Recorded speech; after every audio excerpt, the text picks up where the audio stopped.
வணக்கம். இது எமது மூன்றாவது சந்திப்பு. தமிழ் சொல்லிராட்டி அமைப்பின் தோழர்கள் மற்றும் நண்பர்கள் லண்டனில் உலகளவிலான பல்வேறு அரசியல் சமூக விடயங்களை உரையாடுவதற்காக வாரத்திற்கு இருமுறை தொடங்கி இருக்கும் ஒரு உள்ளார்ந்த அரசியல் சமூக உரையாடல் இது.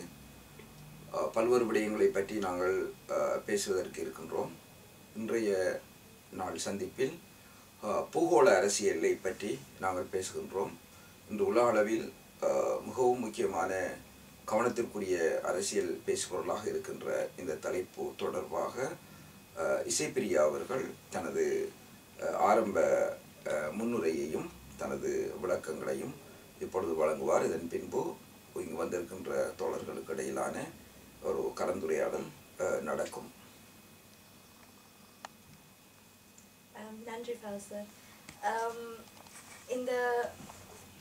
இன்றைக்கு நாங்கள் எடுத்த டாபிக் வந்து சவுத் ஏஷியன் ஜியோபாலிட்டிக்ஸ். ஆனால் இந்த டாபிக்கு போகிறதுக்கு முன்னம் லைக் இந்த ஒரு பேக்ரவுண்ட் இன்ஃபர்மேஷன் ஒரு ரொம்ப முக்கியமாக நினைக்கிறேன். அண்ட் முதலாக ஒரு புத்தகம் நான் இன்ட்ரடியூஸ் பண்ண போகிறேன். It's gun germs and still.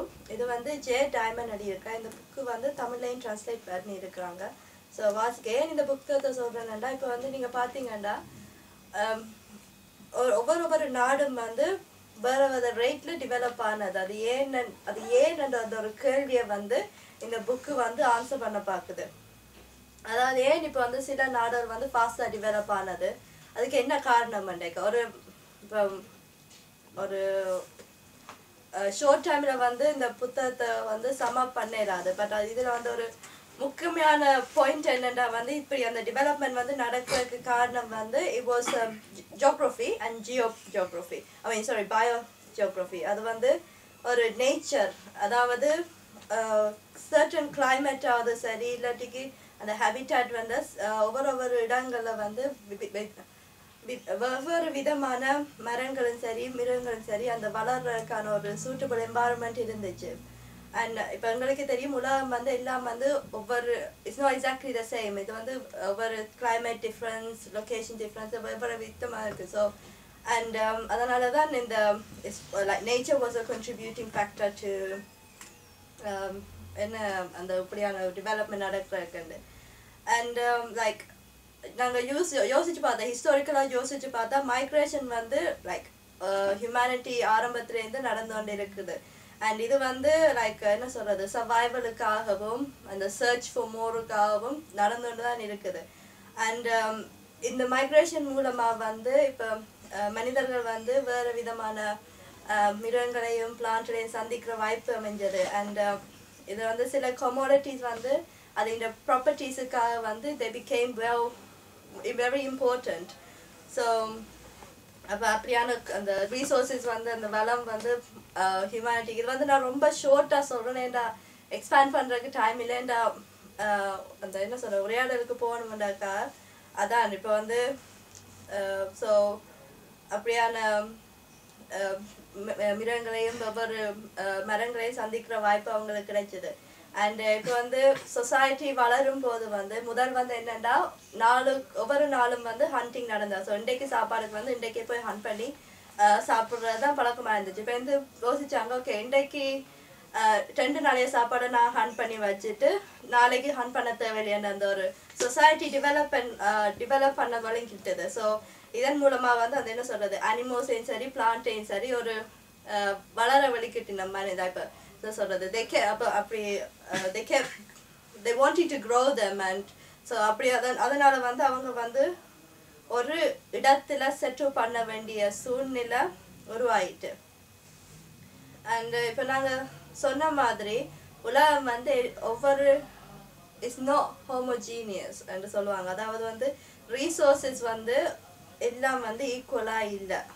And இப்போ நாங்கள் இப்போ உலகத்தை பார்க்கும்போது சில இடங்களில் ஆயில் கூடவாக இருக்கும். மற்ற இடங்களில் raw materials would be more. And இப்படி வித்தியாசமான இதுகள் இருந்துச்சு. ஆனால் இப்போ இதுக்கு முதல் நாங்கள் நடத்திய உரையாடலில் நேஷன் ஸ்டேட்ஸ், அதாவது அது எப்படி உருவானது அண்ட் அந்த ஒரு குறிப்பாக நாங்கள் பார்த்தோம். அதில் வந்து ஒரு முக்கியமான பாயிண்ட் என்னென்னா வந்து இப்போ நேஷன் ஸ்டேட் உருவான போது வந்து இப்போ சவுத் ஆஃப்ரிக்காவை நாங்கள் எடுத்து பார்த்தோம்னா அந்த ஒரு லைன் கீறின மாதிரியே இருக்கும். அந்த ஒரு என்ன ரூலர் வச்சு கீறின மாதிரி அது வந்து உண்மையிலேயே அதுதான் நடந்துச்சு. அண்ட் அப்படி கீறும்போது வந்து ஃபேமிலிஸாக பிரிக்கப்பட்டவையால் என்ன ஒவ்வொரு ஒரு ட்ரைபுக்குள்ளேயே ஃபேமிலிஸாக பிரிக்கப்பட்டவையால் இப்படி வந்து என்ன சொல்கிறோம், இப்படி நேஷன் ஸ்டேட் உருவான போது இப்படி மனிதன் இப்போ உறவுகளுக்கும் மனிதட்ட ஃபீலிங்களுக்கும் முக்கியம் கொடுக்காத சூழ்நிலையில வந்து ரீசோர்ஸை மட்டும் ஒரே அளவாக பிரிக்கிறதுக்கு அப்படி ரீசோர்ஸஸ் அப்படி பிரிவடையில. ஸோ அண்ட் உதாரணத்துக்கு வந்து இப்போ மிடில் ஈஸ்டில் வந்து கூட ஓயோ resources இருக்கு. ஆப்பிரிக்காவில் பார்த்தீங்கன்னா லைக் ரா மெட்டீரியல்ஸ் அண்ட் இப்படி வெவ்வேறு விதமாக இருக்கு. ஆனால் இப்போ ஒரு மனிதன் தேவைன்றது வந்து இந்த போர்டர்ஸுக்குள்ள அடங்காது. இப்போ நாங்கள் பார்த்தோம்னா அது வந்து போர்டர்ஸை தாண்டி போகும். ஸோ இப்போ ஒவ்வொரு டெவலப்மெண்ட் நடக்கும்போது எங்களுக்கு கூட ரீசோர்ஸஸும் கமோடிட்டியும் தேவைப்படுது. ஸோ அது வந்து அதனால வந்து நாங்கள் அந்த ட்ரேடிங்ஸ் அண்ட் அந்த கான்செப்ட் வந்து இருந்து கொண்டு தான் இருக்குது. அது ஆரம்பத்திலேருந்தே இருந்தது. ஆனால் இப்போ நாங்கள் இருக்கிற சொசைட்டியில் வந்து இது வந்து ஒரு ப்ராஃபிட் ட்ரிவனாக இருக்குது. அதாவது வந்து இதில் எப்படி நாங்கள் கூட சம்பாதிக்கலாம்னு அந்த ஒரு கான்செப்ட் இருக்குது. அண்ட் இப்போ வந்து இந்த ப்ராஃபிட் தான் வந்து இந்த சென்டர் ஆஃப் திஸ் நேஷனலும் சரி இல்லை இன்டர்நேஷ்னல் ட்ரேட்ஸும் சரி. உண்மையிலே சொல்ல போனோன்னா we need a planned economy வந்து இப்படி இந்த ரீசோர்ஸை வந்து ஈக்குவலாக ஸ்ப்ளிட் பண்ணி ஸோ எல்லாருக்கும் போய் சேர்ற மாதிரி அந்த ஒரு ஐடியல் சுச்சுவேஷன் தான் இருக்கணும். ஆனால் நாங்கள் அப்படி இல்லை. எங்கள்கிட்ட we have என்ன சொல்கிறது, ஆனால் ஸோ அப்படியான ஒரு சுச்சுவேஷன் இல்லை. அதுக்கு பதிலாக வந்து இந்த ரீசோர்ஸஸ் வந்து பிரிக்கப்பட்டு அண்ட் சில இடங்களில் மட்டும் ரொம்ப கான்சென்ட்ரேட் பண்ணி லைக் ஒரு கூட இருக்குது, டாமினேட்டாக இருக்குது. அண்ட் இதனால தான் அந்த வேர்ல்ட் பவர்ஸ் நாங்கள் சொல்கிறோம் இவங்க வந்து இந்த ரீசோர்ஸுக்காக சண்டை பிடிச்சு கொண்டே இருக்காங்க. சண்டை இந்த சென்ஸ் அட் நெகோசியேஷன் டியூஸ் நடக்கிறது, இந்த ரீசோர்ஸுக்காக யுத்தங்களும் நடந்திருக்கு, பீஸ் ப்ராசஸும் நடந்திருக்கு. என்ன இது வந்து ஏன்னா இந்த ரீசோர்ஸை வச்சிருக்கிறது வந்து ஒரு என்ன உங்களோட தேவையை மட்டும் பூர்த்தி பண்ணுறது இல்லை, இது வந்து ஒரு பவர். இந்த ரீசோர்ஸ் வைக்கும்போது you have more control open like ஒரு அந்த ஸ்டேட்டின் கண்ட்ரோலை காட்டுது இந்த ரீசோர்ஸஸ். அண்ட் இப்போ நாங்கள் ஜியோ பாலிட்டிக்ஸ் நாங்கள் கதைக்கும் போது வந்து இட்ஸ் இந்த இன்டர்நேஷ்னல் உறவு அந்த ரிலேஷன்ஷிப் அண்ட் எதுக்காக வந்து இந்த லைக் அந்த politics behind nation states government and big cooperatives இதைத்தான் வந்து ஜியோ பாலிட்டிக்ஸ் என்று சொல்லுவோம். இந்த உறவு இந்த இன்டர்நேஷ்னல் உறவை தான் நாங்கள் சொல்கிறோம். இப்போ வந்து இதை மேல் நோக்கமாக நாங்கள் பார்த்தோம் வேண்டாம். இப்போ ஜியோ பாலிட்டிக்ஸ் எடுக்கும்போது இட்ஸ் அ ப்ராட் சப்ஜெக்ட். அதனால நாங்கள் சவுத் ஏஷியாவை மட்டும் கான்சென்ட்ரேட் பண்ணுறோம். அண்ட் இப்போ ஐ ஹாவ் ஒரு மேப் வச்சுருக்கேன், வேர்ல்ட் மேப். அதில் பார்த்தீங்கன்னா எல்லாருக்கும் தெரியும், பார்த்துருப்பீங்க நீங்கள். இப்போ அந்த வேர்ல்ட் மேப்பை பார்த்தீங்கன்னா ஸ்ரீலங்கா வந்து ஒரு டாட் லைக் லிட்ரலி அ டாட். அப்போ இந்த டாட் வந்து வாய்ஸ் இஸ் ஸோ இம்பார்ட்டன்ட் ஒரு கேள்வி இருக்குல்ல என்னத்துக்காண்டு. அண்ட் இப்போ வந்து அதுக்கு முன்னால் வந்து இப்போ சவுத் ஏஷியா இப்போ நாங்கள் சவுத் ஏஷியா மட்டும்தான் ஃபோக்கஸ் பண்ண போகிறோம். ஆனால் வந்து யூஎஸ்ன்ற ரோல் இஸ் வெரி இம்பார்ட்டன்ட். அதை வந்து உரையாடலில் நாங்கள் கூட டிஸ்கஸ் பண்ணலாம். Because US is the largest economy என்று பார்க்கும்போது. ஆனால் நான் வந்து கூட ஃபோக்கஸ் பண்ணது ஸ்ரீலங்காவை பார்க்குறதால சைனா அண்ட் இந்தியா இந்த 2 எக்கானமிஸை மெயினாக ஃபோக்கஸ் பண்ணி இது இந்த Jio politics and contradictions and இதைத்தான் நான் கூட இந்த உரையாடலில் வந்து ஃபோக்கஸாக எடுக்க போகிறேன். அண்ட் இதில் வந்து நான் உங்களுக்கு வந்து டேர்ம்ஸ் அண்ட் ஃபிகர்ஸ் லைக் என்னென்ன ஓகே ஜிடிபி எவ்வளோவான்னு சொல்ல போகிறேன் இல்லை என்ன உண்மையிலே சொல்ல போனால் அந்த தோஸ் ஃபிகர்ஸ் வந்து இஸ் ரிலேட்டிவ் டேர்ம்ஸ் வந்து அண்ட் உண்மையிலே வந்து அது வந்து எந்த அளவுக்கு முக்கிய கூறுமென்று அந்த ஒரு கேள்வி இருக்குது. ஆனால் சிலதை நான் பாவிப்பேன் என்ன அந்த பாயிண்ட்ஸ்களை கூட எலாபரேட் பண்ணுறதுக்கு. ஸோ இப்போ ஸ்ரீலங்காவை நாங்கள் எடுத்தோம்னா அது இந்த எக்ஸ்போர்ட்டர்ஸை பார்த்தோம்னா is US, UK, India, Germany and Italy. And அதாவது இது இந்த பிக்கஸ்ட் எக்ஸ்போர்ட்டர்ஸ் பார்த்தோம்னா is Europe. So Sri Lanka biggest export is Europe. And அது இந்த இம்போர்ட்ஸை நாங்கள் பார்த்தோம்னா is India, China, Singapore, United Arabs and Iran. So இது வந்து the imports on a country, and it's a very export oriented country, and இதுல வந்து 17.7 billion US dollars வந்து இந்த trades மூலமா just exportsல நடக்குது, and இதுல வந்து 14.1 billion வந்து ஏசியால மட்டும் நடக்குது. ஸோ இந்த இம்பார்ட்டன்ஸை காட்டுறதுக்கு தான் இந்த figure. The trade in Sri Lankaக்கு வந்து Asia is a very very important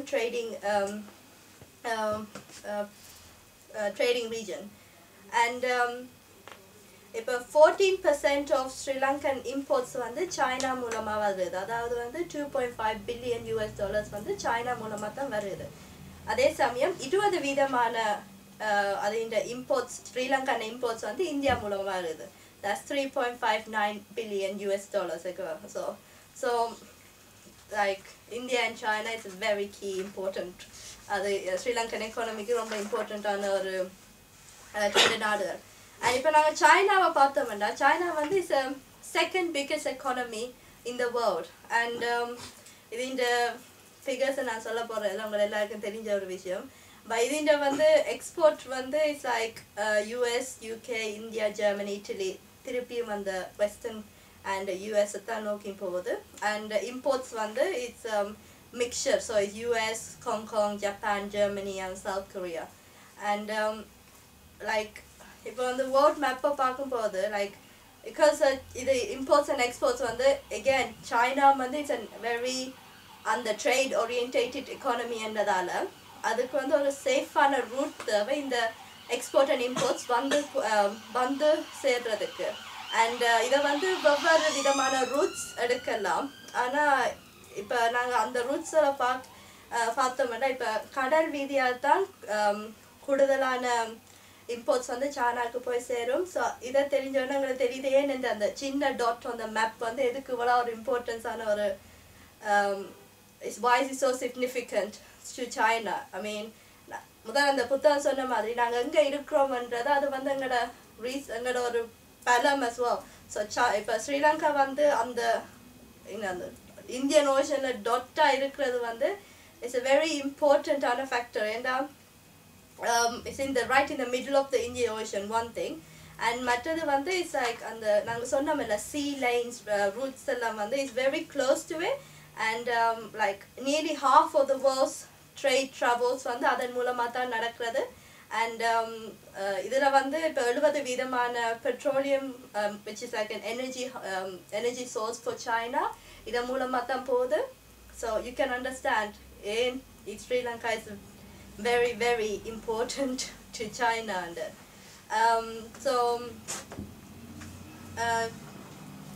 China பற்றி சொல்லணும்னா வெவ்வேறு விதமான ட்ரேட்ஸ் இருக்கு. This includes வந்து Silk Road, அது கடலாவும் சரி லேண்டாவும் சரி. அண்ட் இது வந்து நான் டீட்டெயிலாக போயில வேணுமெண்டா ஒரே ஆர்டரில் we can go into it. and but ஒரு முக்கியமான விஷயம் என்னென்னா இது வந்து எங்களுக்கு தெரிஞ்ச ஒரு விஷயம் என்னென்னா சைனா வந்து இந்தியன் ஓஷனில் வந்து ஒரு என்ன சொல்கிற ஒரு strengthen its intervention ஒரு அளவுக்கு strengthen பண்ணுறதுக்கு ட்ரை பண்ணி கொண்டு இருக்கு. அண்ட் இதை வந்து வெவ்வேறு ஸ்ட்ராட்டஜிஸ் எடுக்குது. அதில் ஒரு ஸ்ட்ராட்டஜி வந்து இந்த ஸ்ட்ரிங் ஆஃப் பவர்ஸ்ன்றது. அண்ட் இது வந்து ஒரு which is like இந்தியாவை சுற்றி லைக் ஒரு நெக்லஸ் மாதிரி ஒரு ஷேப்பில் இருக்குது. ஸோ இதை வந்து ஸோ இட்ஸ் லைக் என்ன சொல்கிறது இட்ஸ் sea line communication. அது வந்து சைனீஸ் மெயின்லேண்ட்லேருந்து போர்ட் சுடானுக்கு போய் பெந்து அண்ட் சுடானுக்கு போகும். அண்ட் இதில் வந்து ஒரு மேரிடைம் சென்டர் வந்து ஸ்ரீலங்காவில் இருக்குது. Like one of is strategic point வந்து ஸ்ரீலங்காவில் இருக்குது as a rest and as a transport route. China and ப்ராஜெக்டில் நாங்கள் பார்த்தோம்னா அதில் biggest one of the largest project வந்து ஸ்ரீலங்காவில் இந்த Hambantota. So we know that as well. அண்ட் இப்போ மஹிந்தா இருந்த காலத்தில் வந்து இந்த 10 வருஷமும் அதாவது நவம்பர் 2005 ஜனவரி 2015 வரைக்கும் ஸ்ரீலங்கா வந்து சைனாவில் ரொம்ப China invested in Sri Lanka massively. And like இந்த 5 வருஷத்தில் மட்டும் நாங்கள் பார்த்தோம்னா $5 million வந்து இன்வெஸ்ட் பண்ணியிருக்கிறாங்க.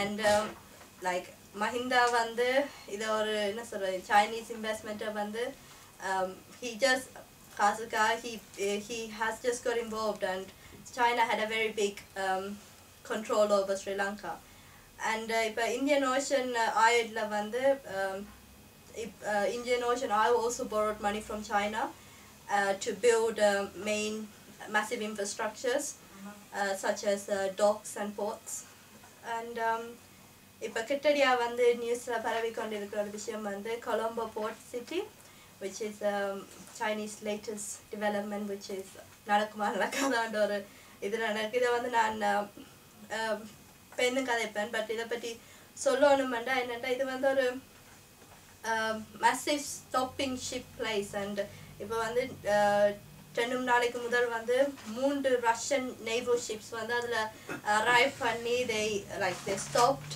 and they took a rest also so you can the significant அங்கே தெரியுது இதே சமயம் வந்து சைனா வந்து நியூ போர்ட் ஃபெசிலிட்டிஸில் பர்மா பங்களாதேஷ் அண்ட் பாகிஸ்தான்லேயும் பில்ட் பண்ணுது அண்ட் சிலது வந்து அகெயின் அந்த கொலம்போ போர்ட் சிட்டி மாதிரி என்வாயர்மெண்டல் இஷ்யூஸோட கொஞ்சம் they struggling with it but they have என்ன சொல்றது பிளான் பண்றதுக்கு plans are on the way to and the Indian Ocean எப்படி China's control பண்ணலாம் என்று மற்றது இன்னும் ஒன்று என்னன்னா சைனாவுக்கும் ஸ்ரீலங்காவுக்கும் இடையில வந்து ஃப்ரீ ட்ரேட் அக்ரிமெண்ட் வந்து ஜூன் இந்த ஆண்டு ஜூன் சைன் பண்ணுறதாகவும் அந்த கதையும் நடந்து கொண்டு இருக்கு so that is like China வந்து என்ன ஸ்ரீலங்கா இதில் வந்து ஒரு லிஸ்டே இருக்குது என்னென்ன ப்ராஜெக்ட் வந்து ஸ்ரீலங்கா சைனா வந்து ஸ்ரீலங்காவுக்கு உள்ளே நடத்துது பட் இதை நான் இப்போ லிஸ்ட் பண்ண இல்லை பட் மேபி டிஸ்கஷன் ஏண்டா ஓகே டிஸ்கஷனில் இது வந்தால் வி கிளியர் அப் ஸோ இப்போ இது சைனா இப்போ இந்தியா பார்த்தோம்னா இந்தியா வந்து it's the 3rd biggest economy சைனாக்கு பிறகு and India Sri Lankaவோட வந்து already has a free trade agreement இப்போ நாங்கள் சொன்ன காரணத்துக்காக தான் இந்தியாவும் வந்து ஸ்ரீலங்காவில் தன்னோட பேஸை வந்து ஸ்ட்ராங் ஆக்குறதுக்கு முயற்சி பண்ணிக்கொண்டு இருக்கு இப்போ என்ன இதில் வந்து Trinco Harbour வந்து லைக் என்ன சொல்ற it's 5th natural harbour in the worldன்றாங்க and it's அது வந்து வெரி ஹிஸ்டாரிக்கல் இம்பார்ட்டன்ஸான ஒரு ஹார்பர் அண்ட் இதில் வந்து இப்போ 27 மார்ச்சில் வந்து 4 இந்தியன் நேவல் ஷிப்ஸ் அது வந்து பீப்புள் லிபர்டேஷன் ஆர்மி வந்து அரைவ் பண்ணி அந்த போர்ட்டில் வந்து they resting and stuff and இந்த நியூஸும் தகவல் வெளியே வந்திருக்கு ஸோ அது அண்ட் இப்போ நாங்கள் சொன்ன மாதிரி இப்போ மஹிந்தா இருந்த காலத்தில் வந்து China's investment in Sri Lanka was enormous and இப்போ இந்தியா வந்து அதை வந்து கண் நோக்கி பார்த்துக்கொண்டே இருந்தது வாஸ் அண்ட் அது வந்து ஒரு ஃபியராகவும் அதுக்கு இருந்தது சைனா வந்து அது இந்த இன்ஃப்ளூயன்ஸ் இந்தியன் ஓஷனில் as it gets bigger வந்து India's influence kind of goes down and India and China are competing so India was very scared and அது ஒரு வார்னிங்காக பார்த்துக்கொண்டே இருந்தது and 2004 ஆண்டு சைனீஸ் சப்மரீன் ஒன்று வந்து கல்ஃப் ஆஃப் ஒடேமுக்கு போகிறதுக்காக என்ன லைக் இட் ரெஸ்ட் பண்ணது இன் ஸ்ரீலங்கா அந்த இந்தியா வாஸ் லைக் அது இந்தியாவுக்கு தெரியும் இது நடக்குதுன்னு but it was like oh என்ன நடக்குதுன்ற ஒரு பயம் அவங்களுக்கு ரொம்ப வலிக்கிட்டு like they were very scared and again இந்தியாவும் வந்து இப்போ நேபாள் பங்களாதேஷில் வந்து அது இந்த இன்வெஸ்ட்மெண்ட் ஆரம்பிக்க வலிக்குது அண்ட் திருப்பியும் இந்தியா வந்து இப்போ கிட்டடியா மோடின்ற விசிட் அண்ட் என்னென்ன அக்ரிமெண்ட் சைன் பண்ணியிருக்காங்கன்னு ஒரு லிஸ்ட் இருக்குது அதை வந்து நான் என்ன லைக் என்ன மாதிரி லிஸ்ட் இருக்குன்னு பிகாஸ் நிறைய விஷயங்கள் வந்து kind of repetition ஆகுது ஸோ அதனால் இதை அவாய்ட் பண்ணுறேன் ஸோ அந்த 8th of January வந்து என்ன மஹிந்தா வெளியேற்றப்பட்டு அந்த லெஸ்ஸர் ஈவோரன்ற ஒரு ஸ்ரீசேனா வந்ததில் சைனாவுக்கு ஒரு திடீர் ஷாக் இவ்வளோ நாள் நாங்கள் சேஃபாக இன்வெஸ்ட் பண்ணது இப்போ ஒரு கேள்விக்குறியாக இருக்குது அண்ட் இதை வந்து ஒரு ரொம்ப அப்செட்டாக இருந்தது. இதே சமயம் வந்து யூஎஸும் இந்தியாவும் வந்து அதை ரொம்ப என்ன ஒரு ஹோப்போட பார்த்தவே இல்லை. ஏன்டா அவங்களுக்கு வந்து ஒரு ஃபியர் இருக்குதானே. யூஎஸ், China, India வந்து they all competing and they all like world leading economies என்றால அந்த ஒரு பயம் இருந்துகிட்டே இருந்தது. And election like ரணில் வந்து எலெக்ஷனை சொன்னவர் லைக் நாங்கள் வின் பண்ண வந்து சைனீஸ் ப்ராஜெக்ட்ஸில் வந்து நாங்கள் ரீவிசிட் பண்ணுவோம். we would look back at the Colombo port project and இப்படி சொன்ன வேலைண்டா லைக் they contradict பண்றாங்க. நான் இந்தியா, சைனா, ஸ்ரீலங்கா இது இடையில வந்து ஒரு பேட்டிலே நடந்துகிட்டு இருக்கு. அண்ட் பட் ஸ்ரீசேனா வந்து இந்தியாவோட வந்து க்ளோசர் டாய் இருக்கணும்ன்றது தான் was his intention. And prime minister ஆன உடனே வந்து அவர் visit பண்ண country and it would be India to try and get agreement in place. And உண்மையை சொல்ல போனோம்னா இப்போ என்ன செய்ய பார்க்கணும்னா இந்தியாவையும் ஃப்ரெண்ட்ஸாக வச்சுக்கிட்டு அதே சமயம் சைனாவையும் லூஸ் பண்ணாமல் அதையும் ஒரு எக்ஸ்ட்ரா வச்சுருக்கு. ஸோ ஸ்ரீலங்கா வந்து ரெண்டையும் ஒரு ப்ளீஸ் பண்ண நிலைமை ப்ளீஸ் பண்ணணுமென்ற வந்து ஒரு தோட் இருக்குது. ஆனால் தட்ஸ் நாட் கோனா ஹேப்பன். ஏண்டா இதை வந்து அண்ட் இப்போ அந்த சைனீஸ் கொலம்போ போர்ட் சிட்டி ப்ராஜெக்ட்ன்றது அது வந்து ஒரு ஏன்னா இப்போ வந்து Chinese foreign minister has said that they should have a three-way talk, that India, Sri Lanka and China should all sit down and have a talk and try and establish certain things. And then the conversation and then take news vandadu. So that